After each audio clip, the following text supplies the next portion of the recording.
này bị trượt trôi rồi chụp rồi chụp lắm rồi cái này nhang nó muối ấy dia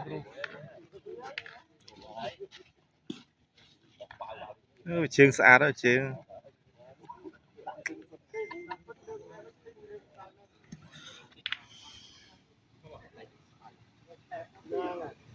ồ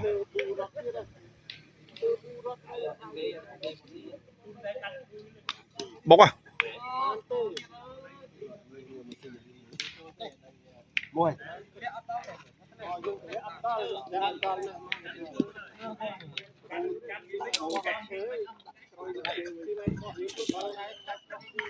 Gì muôi? kẹt ai lên thế phú mà coi kia kẹt ai lên thế mà coi kia tranh khoai vót kéo tranh hay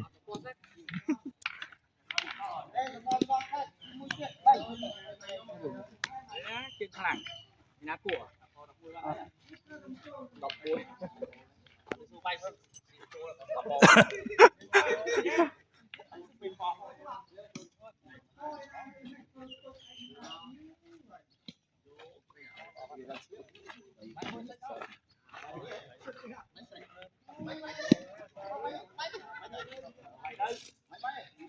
thằng này tầm bán mùi lấy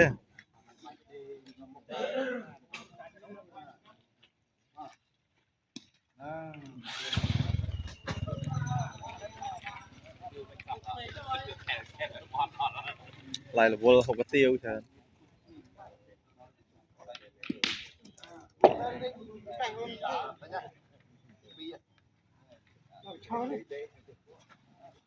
chế ốc bì này chào Bộ vai ôm mình sực rồi.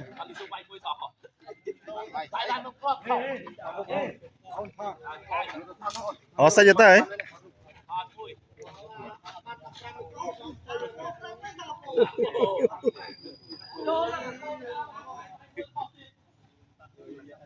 thập bộ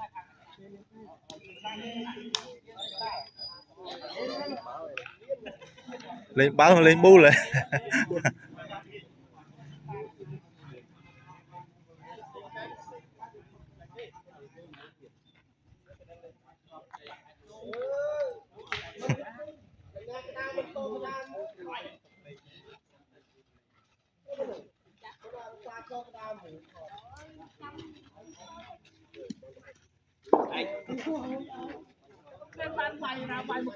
cầm nào không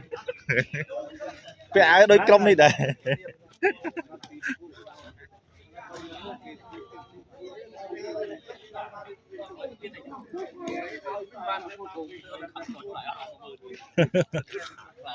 Quay vô một tung. ô mồi mồi run mồi coi từng người bị để chứ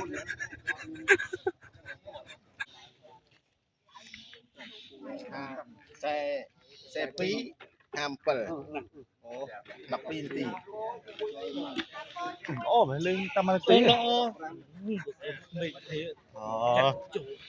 Nó thang anh lên biết bao thang này kia tập ba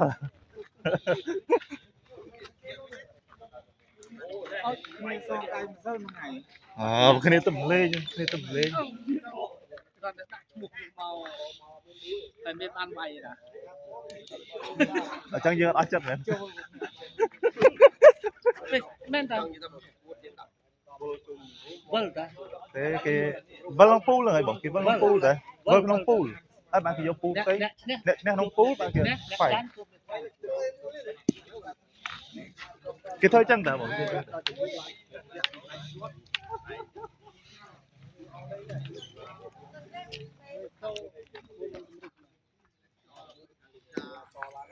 bàn lại không biết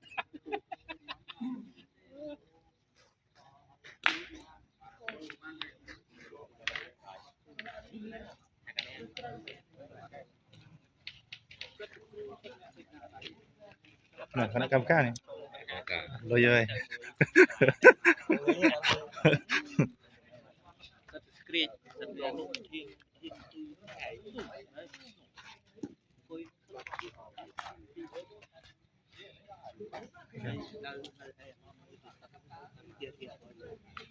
cứ đi qua chỗ